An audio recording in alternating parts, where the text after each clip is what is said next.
Hello दोस्तों, आप सभी का स्वागत है मेरे चैनल पर। आज मैं आपके लिए बहुत ही इमोशनल सी कहानी जो कि आपके दिल को छू जाएगी। इससे पहले सभी से रिक्वेस्ट है, प्लीज़ चैनल को लाइक और सब्सक्राइब ज़रूर कर लें। तो आइए चलिए कहानी शुरू करते हैं। मेरा नाम रवि सिंघानिया है। आज मुझे उन दिनों की याद आ रही थी जब मैं अपनी दादी के साथ उनकी सहेली के घर गया था। वह एक छोटे से गांव में रहती थी। मेरे माँ बाप की तो एक एक्सीडेंट में मौत हो गई थी। तब से आज तक मैं दादी के ही हवाले था। हमारे घर में रुपए पैसे की कोई कमी नहीं थी, क्योंकि हमारी ज़मीन इतनी थी कि हम सारा ज़िंदगी बैठकर खा सकते थे। मेरी दादी हमेशा कहती थी कि घर में किसी चीज़ की कमी नहीं है, बस एक बहू जल्दी से घर आ जाए। मैं हंसकर उनकी बात को हवा में उड़ा देता, क्योंकि अब तक जैसी लड़की मुझे चाहिए थी मुझे नहीं मिली थी। लेकिन जब मैं दादी के साथ गांव आया तो जिंदगी ने एक नया मोड़ ले लिया। उनकी सहेली की पोती उन्हें बहुत पसंद आई और दादी ने अपनी इच्छा के अनुसार जबरदस्ती मेरी शादी उससे कर दी। शहर वापस आते ही लाल जोड़े में वह मेरे साथ आ गई। मैंने पत्नी के लिए जो आइडल बना रखा था वह चूर चूर हो चुका था। मैंने गांव में ही सोच लिया था कि मैं उसे कभी भी पत्नी का दर्जा नहीं दूंगा। आज छुट्टी का दिन था, इसलिए मुझे उठने की कोई जल्दी नहीं थी। 9 बजे के बाद जब मेरी नींद पूरी हो चुकी थी तो मैं फ्रेश होने वॉशरूम चला गया। बाहर आया तो देखा कमरे में बेड पर एक वाइट कलर की शर्ट रखी थी। मतलब आज मुझे वाइट शर्ट पहनने को कहा जा रहा था। जब उसके हाथ की बनी हुई चाय पी सकता हूँ, खाना खा सकता हूँ, तो कपड़े पहनने में कोई हर्ज ही नहीं। लेकिन एक बात मुझे अब तक समझ नहीं आई, यह लड़की जो मेरी पत्नी थी, इसे कैसे पता चलता था कि मुझे कब क्या चाहिए, और उसी वक्त वह शर्ट बिस्तर पर लाकर रख देती थी। या फिर जब मेरे सर में दर्द होता था या फिर चाय पीने का मूड होता था तो बिना कहे वह मेरे लिए चाय बनाकर ले आती। हालांकि मैंने कभी उसे कोई ऑर्डर नहीं दिया था, वह खुद ही अपने काम करती थी। वह अच्छी पत्नी वाले सारे फर्ज निभा रही थी। लेकिन इसके बावजूद भी मैं उसे स्वीकार नहीं कर सका, क्योंकि वह गांव की थी और मैं शहर का। उसमें कॉन्फिडेंस और काबिलियत नहीं थी जो मुझे एक पत्नी में चाहिए थी। वह खूबसूरत है, लेकिन खूबसूरती ही तो सब कुछ नहीं हुआ करती, और ना ही सिर्फ खूबसूरती के साथ पूरी जिंदगी गुजारी जा सकती है। हर इंसान की तरह मुझे भी खूबसूरती अट्रैक्ट करती है, लेकिन इसका मतलब यह तो नहीं कि एक इंसान को खूबसूरत बनाने के लिए सिर्फ नैन नक्शी काफ़ी हों। इसके अलावा भी कई और चीज़ें इंसान को खूबसूरत बनाती है। तैयार होकर मैं नीचे आया तो नाश्ता लगा था। नाश्ता करके ऐसे ही लॉन में बैठकर अखबार पढ़ने लगा। छुट्टी का दिन था, इसलिए दिमाग बिल्कुल फ्रेश था। वैसे मुझे अखबार पढ़ने का कोई शौक नहीं था, ना ही आदत थी, लेकिन ऐसे ही टाइम पास करने के लिए मैं अखबार की हेडलाइंस पर नज़र दौड़ाने लगा। मैं हमेशा छुट्टी का दिन घर पर ही गुजारता। दादी के गांव से आने में अभी एक हफ्ता बाकी था। अचानक अखबार पढ़ते पढ़ते मुझे एहसास हुआ कि कोई मुझे देख रहा है। मैंने आंखें उठाकर देखा, लेकिन मुझे कोई नज़र नहीं आया। मैं एक बार फिर से अखबार पढ़ने लगा, लेकिन कुछ देर के बाद मुझे फिर से महसूस हुआ जैसे कोई मुझे देख रहा है। इस बार मैंने दाएं बाएं देखा और फिर सामने देखा तो पता चला वह लड़की किचन की खिड़की जो बाहर लॉन की तरफ खुलती है उससे चुपके चुपके मुझे देख रही है। उसकी चोरी पकड़ी जा चुकी थी, शायद इसलिए वह खिड़की से गायब हो गई। मुझे कुछ अजीब सा लगा। 2 दिन पहले जब मैं सुबह के वक्त सो रहा था, अचानक एक आवाज़ से मेरी आंख खुली। तब मैंने चादर के अंदर से ही देखा, वो लड़की उसे बड़े गौर से देख रही थी। क्या वह हमेशा मुझे ऐसे ही घूर कर देखती है? लेकिन क्यों? दिमाग ये समझने से खाली था।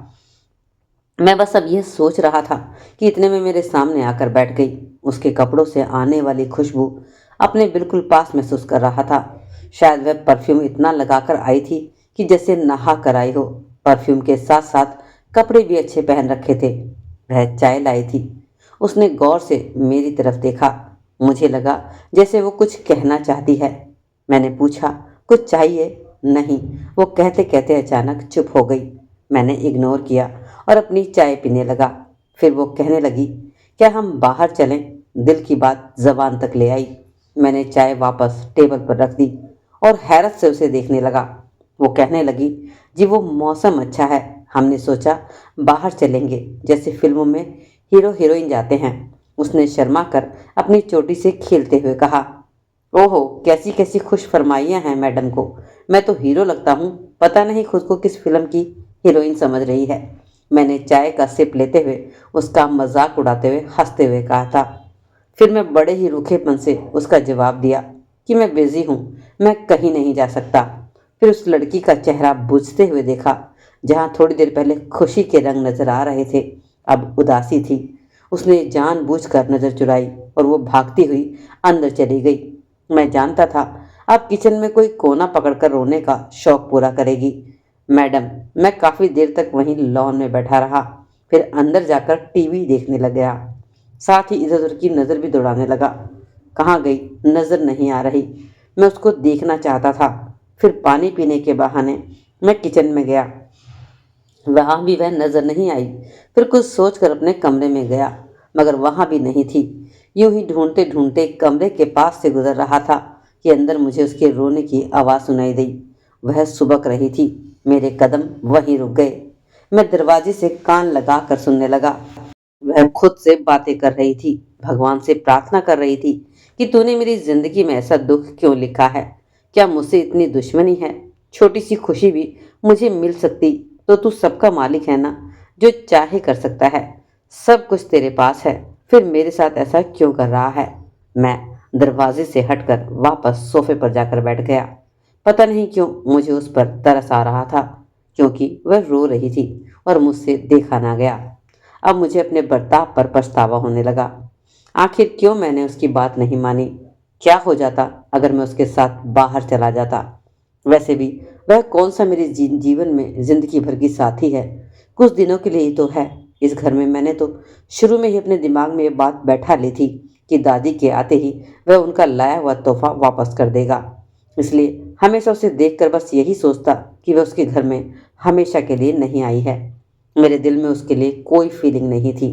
इतने में देखा वो नीचे आ रही थी, लेकिन उसके चेहरे पर ना तो आंसू थे और ना ही कोई एहसास था। मतलब वह अपनी कमजोरी मुझ पर जाहिर नहीं करना चाहती थी। सुनो, जब वह किचन में जाने लगी तो मैंने उसको आवाज दी, आज खाना मत बनाना, हम बाहर जाकर खाना खाएंगे। जी हम, उसने पूछा। हाँ हम मतलब हम दोनों, ओके। वो मुस्कुरा दी। और हाँ, कपड़े भी अच्छे पहन लेना, अगर इस तरह के कपड़ों में बाहर जाओगी तो सभी हंस हंस कर मजाक उड़ाएंगे। जी, वह मुस्कुराते हुए कमरे में चली गई। पता नहीं क्यों इस बार मुझको अपने अंदर सुकून सा महसूस हो रहा था। मैं इसी तरह का सुकून अपनी जिंदगी में चाहता था, लेकिन इस तरह मिलेगा यह सोचा न था। मैं अपनी पत्नी का हाथ पकड़कर सड़क पर पैदल चलना चाहता था, होटलों में खाना खाना चाहता था। हम दोनों 5 बजे ही घर से रवाना हो गए और लगभग 3 घंटे बाद लौटे। मैं क्योंकि थक चुका था, इसलिए थोड़ा आराम करने के लिए अपने कमरे में चला गया। सब कुछ सामान्य रहा। एक दिन उसने मेरी एक बहुत ही फेवरेट शर्ट को जला दिया। अगर वह चाहती तो यह बात मुझसे छुपा सकती थी, लेकिन उसने रोना शुरू कर दिया और कहा कि मैं माफ़ी चाहती हूँ, मैंने आपकी पसंदीदा नीली शर्ट जला दी है। तो मैंने कहा कि इसके लिए इतने आंसू बहाने की क्या ज़रूरत है, वो भी मगरमच्छ के आंसू। तो वो कहने लगी, नहीं नहीं, मैं बहुत शर्मिंदा थी। मैंने कहा, तुम्हें सब बताने की जरूरत नहीं थी, तुम इसे बात को छुपा भी सकती थी। मेरे पास न जाने कितनी नीली शर्ट हैं, तो मैं हिसाब नहीं रखता और ना ही मुझे याद रहता है कि मेरे पास कितनी नीली शर्ट हैं। उसने कहा, मैं आपसे झूठ बोल सकती हूँ, भगवान से नहीं। वह सब जानता है ना। मुझे हैरत का झटका लगा। पता नहीं कैसी पागल लड़की है, ऐसी लड़कियां भी होती हैं दुनिया में। मैं सारे रास्ते उसके बारे में सोचता रहा। मैं अपने दोस्तों की जब शिकायतें सुनता कि शहर की पढ़ी लिखी पत्नियां पति पर हुकूमत करती हैं, ना खाना बनाना, ना बच्चों को संभालना, हर वक्त मेकअप से लदे रहना, हंस हंस कर हर मर्द से बात करना। लेकिन मैं अपनी जिंदगी में एक अलग ही तरह की लड़की देख रहा था। एक ऐसी लड़की जो उसने आज तक कभी नहीं देखी थी। एक पत्नी वह भी होती है जो पति को हर बात में टोका टोकी करती है, और मेरी पत्नी है, अगर इसे दिन को रात कहो तो दिन को रात कह देगी। यह लड़की तो अपने पति को पति परमेश्वर मानती है। इस लड़की के साथ रहते हुए लगभग मुझे 30 दिन पूरे हो चुके थे। उसने कभी नहीं कहा कि मेरा हक अदा करो, बेड पर सोना मेरा हक है। वह हमेशा रात को सोने से पहले कोई ना कोई अजीब सा टॉपिक पकड़कर मुझसे सवाल करती थी और मैं बस हूँ हाँ में या फिर कभी कभी उसे गुस्से में झिड़का कर कभी मेरे गुस्से पर नाराज नहीं होती थी। लेकिन आज वो खामोशी से सोने के लिए लेट गई। मैं रोज रात को बहुत ज्यादा वह रोज रात को बहुत ज्यादा बड़बड़ाती थी, बातें करती थी तो मुझे अच्छा नहीं लगता था। लेकिन अजीब बात तो यह थी कि अगर वह लड़की बात ना करती तो शायद मैं उलझन का शिकार हो जाता। आज सुबह मेरी घड़ी का अलार्म नहीं बजा क्योंकि मैं रात को लगाना भूल गया था। मुझे लेट होता देखकर उसने मुझे उठाने की कोशिश की। उसने मुझे उसके छूने पर अजीब सा लगा। तुम्हारी हिम्मत कैसे हुई मुझे हाथ लगाने की?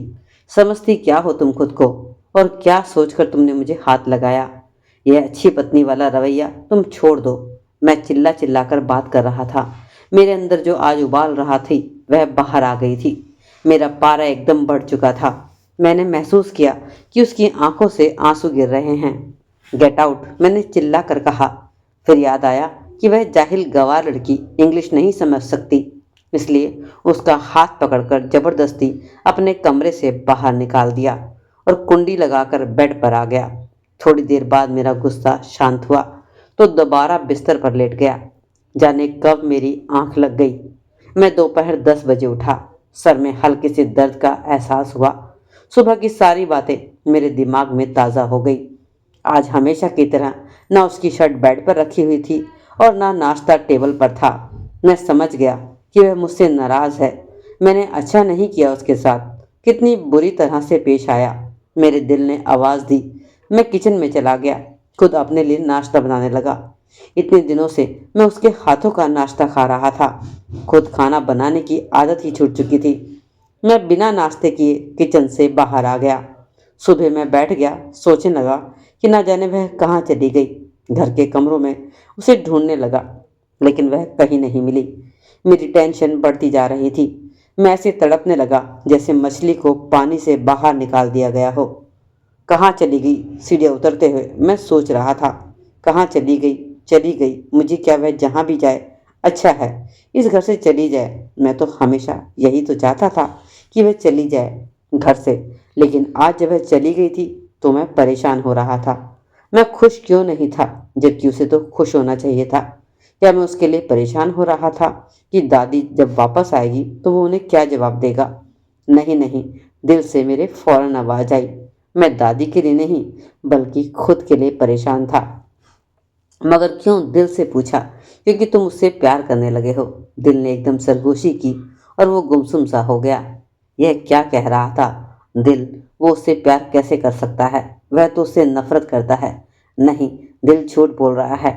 उसने दिल को ठुठला कर कहा कि मगर वह ऐसा नहीं कर सकता। मुझे जिंदगी में पहली बार घर में अकेलापन महसूस हुआ। इतनी मासूम, इतनी सच्ची। उसे जीवन साथी के रूप में सिर्फ यही लड़की चाहिए थी, और तो कोई हो ही नहीं सकता। इस जैसी लड़की दुनिया में कहीं भी नहीं है। अगर दादी इस पर भरोसा करती है तो बिल्कुल सही करती है। वो वाकई अपने पोते के लिए सबसे अच्छी पत्नी ढूंढ कर लाई थी। अगर वो खुद उनकी मर्जी के खिलाफ किसी मॉडर्न लड़की से शादी करता तो क्या होता? क्या वो लड़की घर के काम करती? क्या उसमें इतनी बर्दाश्त शक्ति होती? क्या वह मेरी बात को इस तरह सहती कि मैं उस पर हमेशा गुस्सा करता रहूं, उसे जलील करता रहूं? मुझे उसकी सारी बातें याद आने लगी। जी, ब्यूटी पार्लर क्या होता है? यह टीवी करंट तो नहीं मारता जी? हमारे गांव में पहले मर्द खाना खाते हैं, फिर औरतें उसका बचा हुआ खाना खाती हैं जी। वह आपकी काली नीली शर्ट जल गई है। आपसे झूठ बोल सकती हूँ, भगवान से नहीं। वह तो सब जानता है। आपसे झूठ बोलकर मैं बच भी जाऊंगी तो भगवान से कैसे झूठ बोल सकती हूँ? उसकी बातें याद करके मुझे बहुत ही बुरा महसूस हो रहा था। वह कितनी अच्छी थी, लेकिन वह कहाँ चली गई? प्लीज़ वापस आ जाओ। मैं तुम्हें फिर से कुछ नहीं कहूँगा। मैं तुम्हें बहुत प्यार करूँगा, तुम्हें पत्नी वाला दर्जा दूंगा। मुझे अपने गालों पर नमी का एहसास हुआ। भागते हुए गया और गाड़ी में बैठकर रेलवे स्टेशन की तरफ रवाना हो गया। मैं फुल स्पीड में जल्द से जल्द रेलवे स्टेशन पर पहुंच जाना चाहता था। मुझे अपनी कोई फिक्र नहीं थी। फिक्र यह थी कि कहीं वह चली न जाए। मैं भागकर रेलवे स्टेशन के पास जब पहुंचा तो एक बेंच पर एक आदमी बैठा हुआ था। उससे कहा कि एक्सक्यूज़ मी भाई, ये ट्रेन टाइमिंग क्या है? तो उसने कहा कि जी वो तो निकल चुकी है। मेरी तो जान निकल गई, खून सूख गया, थक हार कर मैं ढेर हो गया। ऐसे कैसे मुझे छोड़कर जा सकती है? वह तो मेरा इतना ख्याल रखती थी, मामूली सी गलती की इतनी बड़ी सजा दे सकती है? काफी देर तक मैं वहीं बैठा रहा और फिर घर आ गया। घर आकर सोफे पर फिर से ढेर हो गया, अपने सर को पकड़ लिया। मैं कैसे रहूंगा उसके बगैर? मुझे तो उसकी आदत हो गई थी। जब वह अपने सर को पकड़े बैठा था तो उसे किसी के कदमों की चाप महसूस हुई। उसने गर्दन घुमाकर देखा तो मेरी सांसें रुक गई। सामने मेरी पत्नी खड़ी थी। तुम कहाँ चली गई थी? कहाँ गई थी तुम? बताओ मुझे। मैं उसे पकड़कर झंझोड़ने लगा। जितना भी गुस्सा करूं, लेकिन अब मैं तुम्हें कमरे से बाहर नहीं निकालूंगा। तुम मेरी दुल्हन बनोगी। मैं तुम्हें दिल से पत्नी स्वीकार करता हूँ। वो मेरा मुंह देखते रह गई।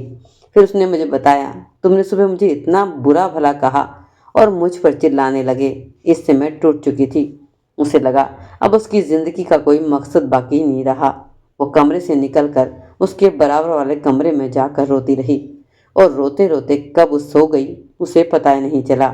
इसलिए जब वह आवाज़ दे रहा था तो उसकी आवाज़ वो सुन ही नहीं पाई। बहुत देर तक वह मुझे देखती रही और उसने ऐसी बात कही कि मैं एकदम से भौचक्का रह गया। कहने लगी, तुम मुझसे प्यार करते हो, बस कहना नहीं चाहते, इसलिए मैं आपको छोड़कर कैसे जा सकती हूँ? आपका गुस्सा सर आंखों पर, लेकिन आपको पता है मेरा दिल टूट गया था आपके गुस्से से। गुस्सा करें, लेकिन गुस्से में इस तरह मुझे मेरी नज़रों में मत गिराएं। बेशक जोड़े वही बनाता है आसमानों पर, वह अपने इंसानों में कभी फर्क नहीं करता, ना देहाती, ना शहरी में, ना अमीर और ना ही गरीब में। अगले ही दिन मेरी दादी भी गांव से लौट आ गई। हम दोनों ने मिलकर उनका आशीर्वाद लिया। दोनों को साथ में देखकर दादी की आंखों में खुशी के आंसू आ गए। तो दोस्तों, ये थी आज की छोटी सी इमोशनल सी कहानी। आपको कहानी कैसी लगी? आप भी अपनी राय कमेंट सेक्शन में जरूर बताइए और अच्छी लगे तो लाइक कर दीजिए और चैनल को सब्सक्राइब भी जरूर कर लीजिए।